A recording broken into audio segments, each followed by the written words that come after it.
Thanks for joining us on TVC News this hour. We'll begin with a rising insecurity affecting several parts of the country, with several persons killed, many abducted and others sustaining injuries. Kaduna State is now one of the targets of attacks in the last few weeks. At least 2 people have been reportedly killed by suspected terrorists in a latest attack on another community. It was gathered that terrorists invaded Katura community in Tatatu ward in Kajuru local government area of the state, shooting sporadically. The Kaduna State government and the police authorities are, however, yet to confirm the incident.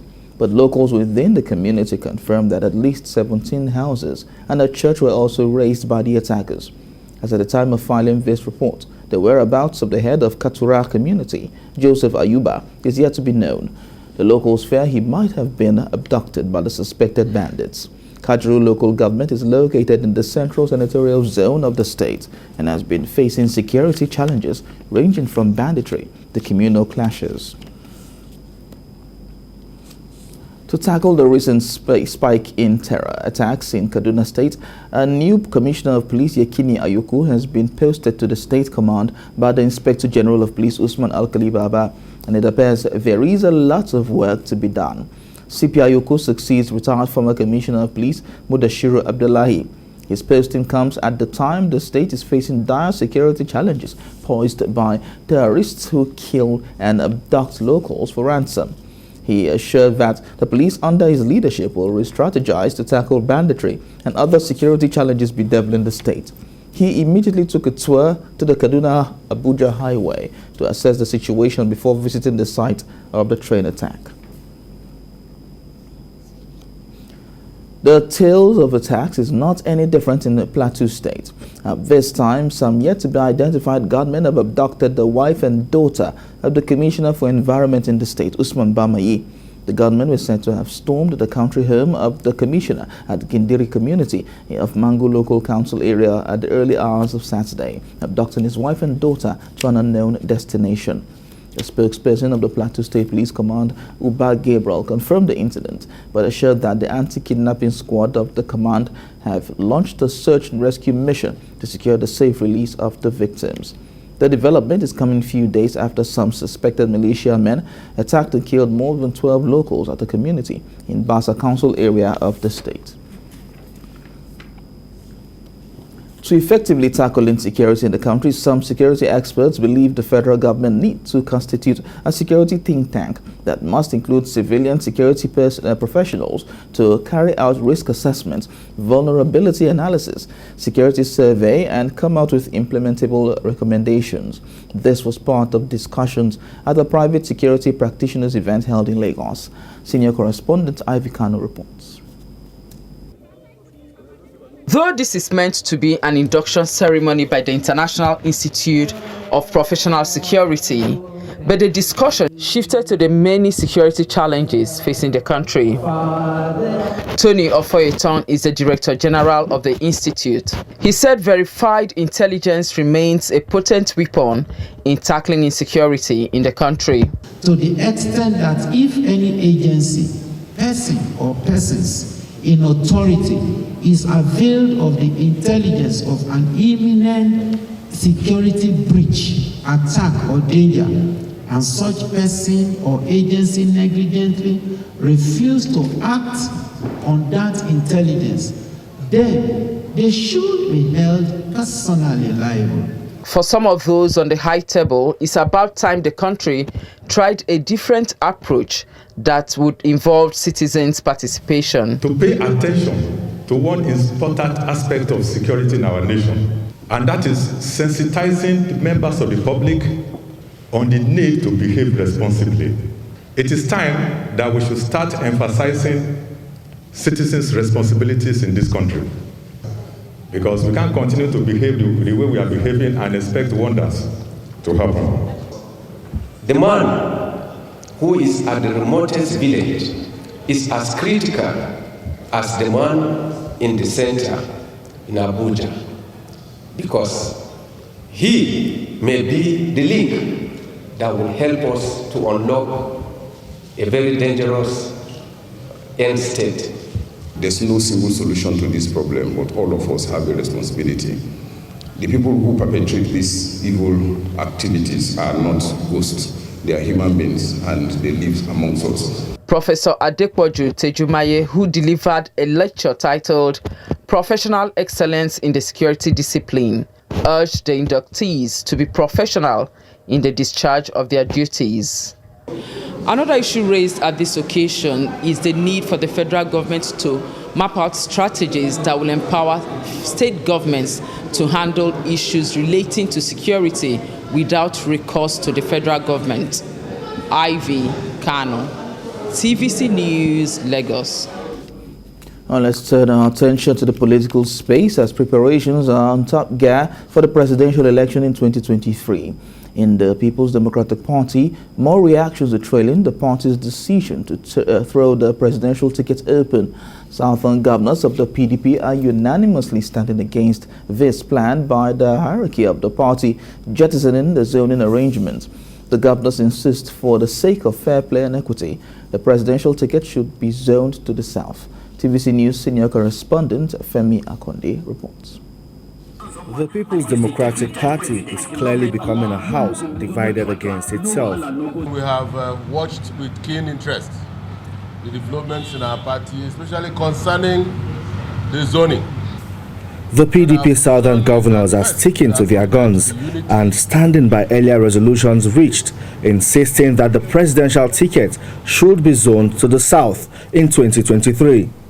We want to draw your attention to the fact that we had agreed as Southern governors in Lagos and also in Delta that this party has to respect the zoning principle as enshrined in our constitution. And to that effect, we insist that the fair thing to do is to zone the presidency to the south. The insinuations that the party's zoning committee recommends that the PDP should abandon its principle of rotation of power and throw open the presidential ticket for the 2023 general election has deepened the rift in a political party desperate to regain power in 2023 after spending 8 years on the sideline as opposition.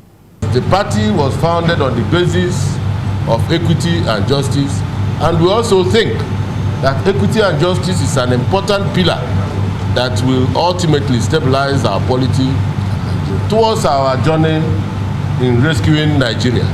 Already, Governors Nyesom Wike of Rivers State and Emmanuel Udom of Akwa Ibom State from the south of Nigeria have indicated their interest to contest for the party's presidential ticket. Many more aspirants from different zones have also thrown their hats in the ring.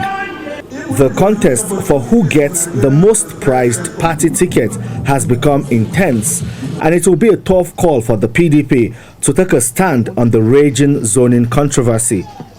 To zone or not to zone will be a major distraction for the PDP in the coming days, a party known for its tradition of rotation of power.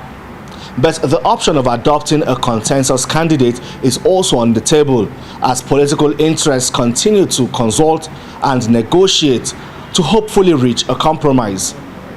Femi Akonde, TVC News, Abuja. Still talking politics, Osun State Coordinator of Southwest Agenda for Asiwaju, Ayo Omidiran, says the group remains steadfast in galvanizing support for the aspiration of the national leader of the All Progressives Congress, Bola Tinubu. Ayo Omidiran was speaking at the inauguration of the Obokun, Riade and Ede Federal Constituency. Rafiu Hamid reports.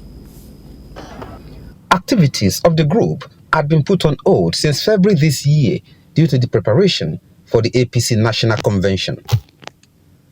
Now that the deadline for the conduct of the presidential primary election is set by INEC, the group has resumed its sensitization and mobilization.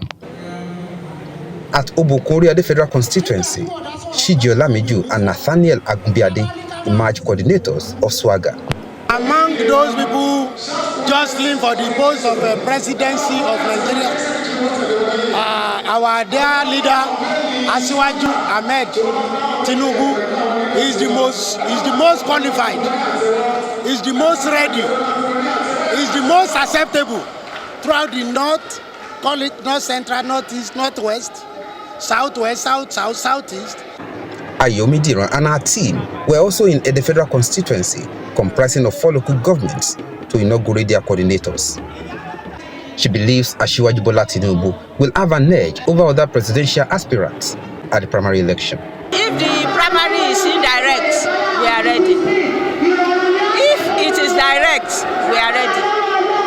If it is consensus, we are sure that Asiwaju Bola Tinubu will be the chosen one. So we are not afraid. And this is not a campaign. This is just sensitization and mobilization of our people. After he emerges as the candidate of the party, we will now start campaign fully. Among all the contestants vying for the post of presidency, the only candidate that has all it takes to lead this country today is our man, Senator Ahmed Bola Tinubu. Is competent, is capable, he has the experience, he has the knowledge, and he has the wherewithal to lead us to the promised land. They also appealed to members of the party to work as a team to ensure victory of the All Progressives Congress in the July 16 governorship election in Osun State. Rafiu Hamid, TVC News, Osogbo. You're watching TVC News. The Economic and Financial Crimes Commission, EFCC, has challenged the court order granting the former governor of Anambra State, Willie Obiano, leave to travel abroad for medical treatment. In a statement signed by his spokesman, Wilson Ujaren, the commission disclosed that it had petitioned the Chief Judge of the Federal High Court to seek Justice Ngajiwa's withdrawal from the case. Former Governor Obiano is being investigated by the EFCC for alleged corruption and money laundering during his tenure as Anambra State Governor from 2014 to 2022. He was arrested on March 17th at the Murtala Mohammed Airport in Lagos as he attempted to leave the country hours after handing over to his successor, Professor Chukwuma Soludo.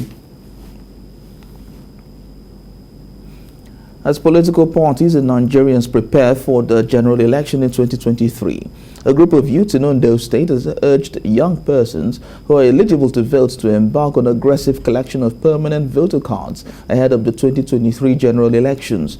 They made their position known at a program tagged PVC Hangout held in Akure, the Ondo State capital. Ayodeji Moradeyo reports. According to the Independent National Electoral Commission, INEC, more than 72 million permanent voter cards, PVCs, have been collected by registered voters across Nigeria for the 2019 elections. Despite the high number of PVC collected, some states recorded low turnout of voters on election day. The need for you to get more involved in the electoral process through massive collection of PVCs and discouragement of vote buying came to the fore at this event tagged PVC Hangout. Representatives of the police, Department of State Services, DSS, and the electoral body were invited by the organizers for the event. When it comes to election time, it is our duty to first of all secure the materials, ensure personnel who are going to take part of the election, especially the INEC personnel. You get your permanent voters card, I want to assure you that your votes will count, because this river is designed in such a way that it cannot be tampered with. The participating youth shunned political affiliations and personal interests to chart a course they believe will make them vote and decide who should govern them. They stressed the need for young persons to transfer their active social media involvement to politics. With the current situation of the country, political, economic, are all messed up.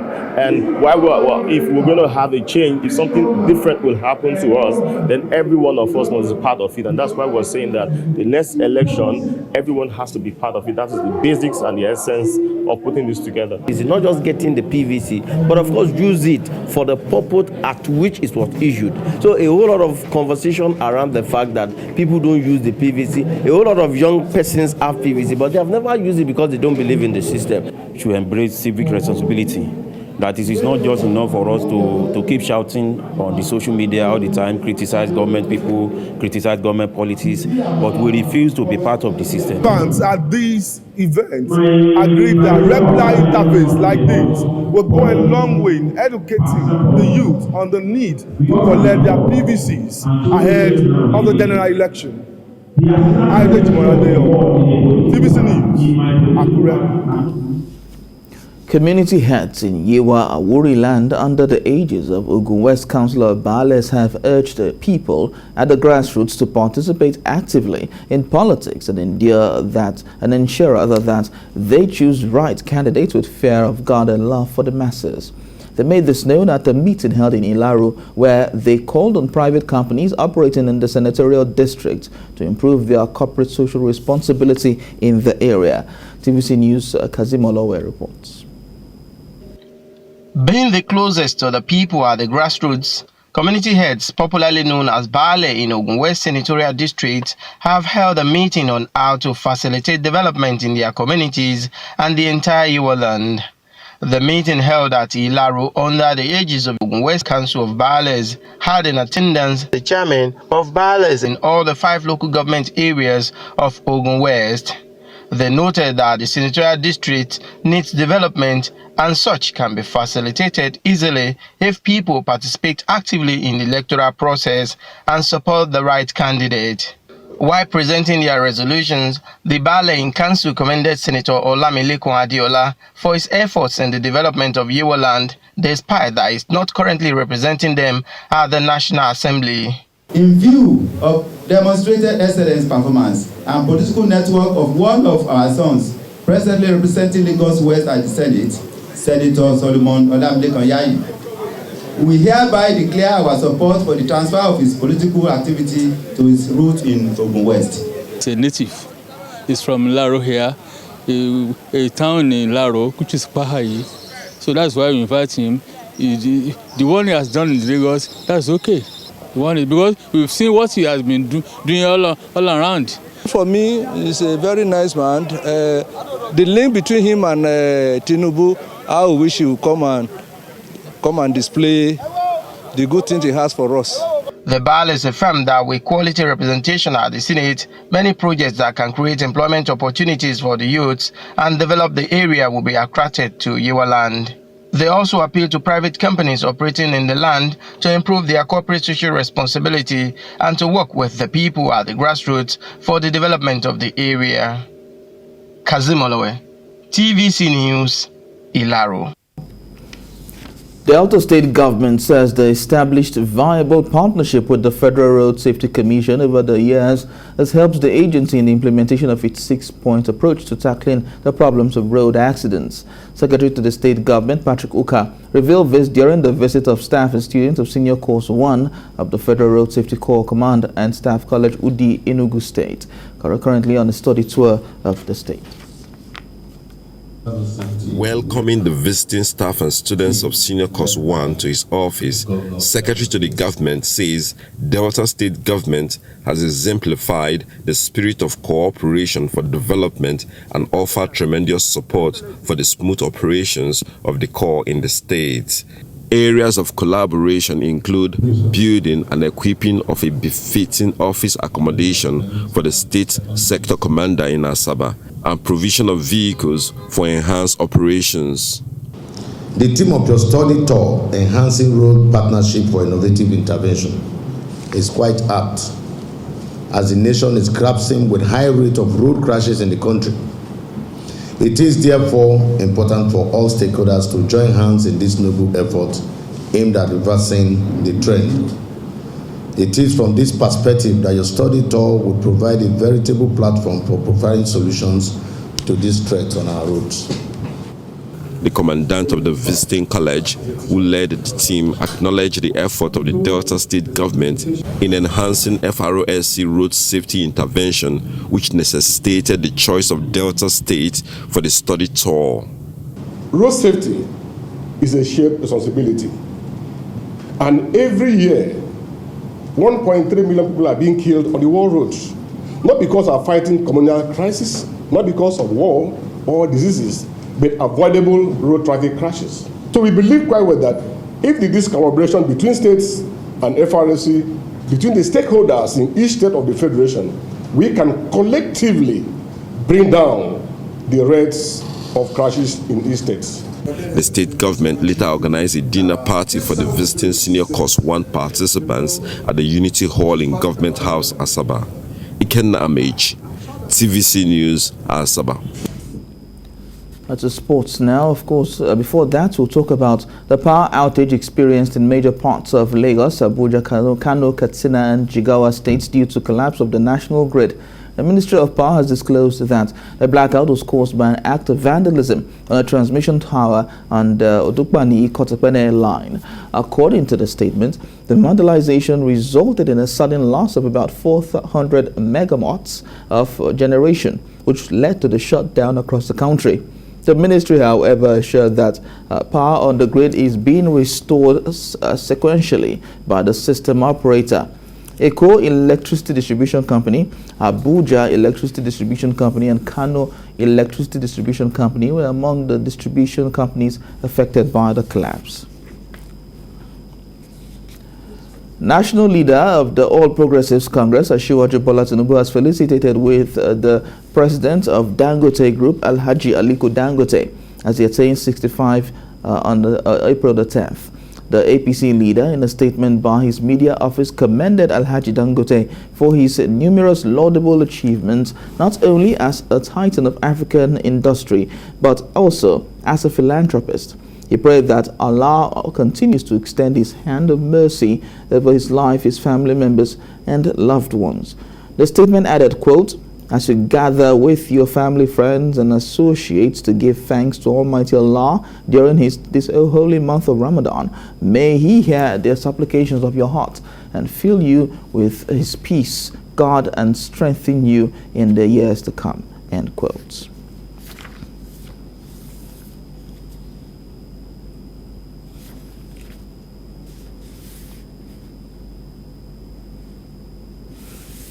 Outside Nigeria, United Kingdom Prime Minister Boris Johnson is the latest Western leader to travel to Ukraine for talks with the country's president.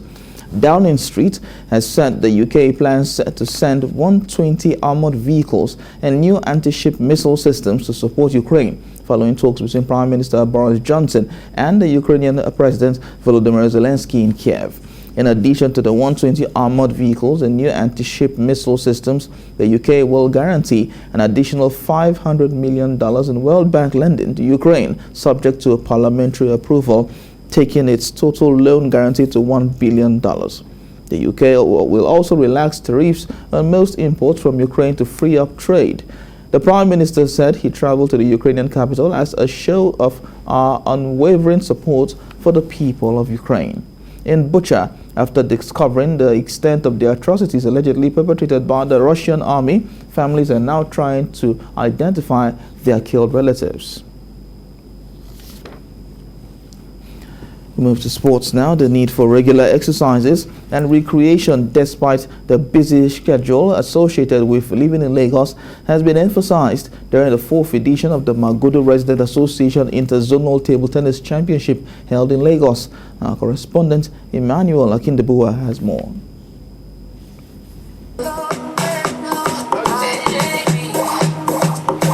Despite the heavy downpour witnessed earlier in the day, residents of Magodo came out in their numbers to cheer the contestants who were representing various zones within the estate in the table tennis tournament. We are the biggest gated estates in Lagos and probably in Nigeria or even in West Africa, and we don't have anything in recreation. So many women nowadays, they're always at home, they don't come out but we need sports, especially exercise. So this is one of the ways we can do that. That's why we planned this.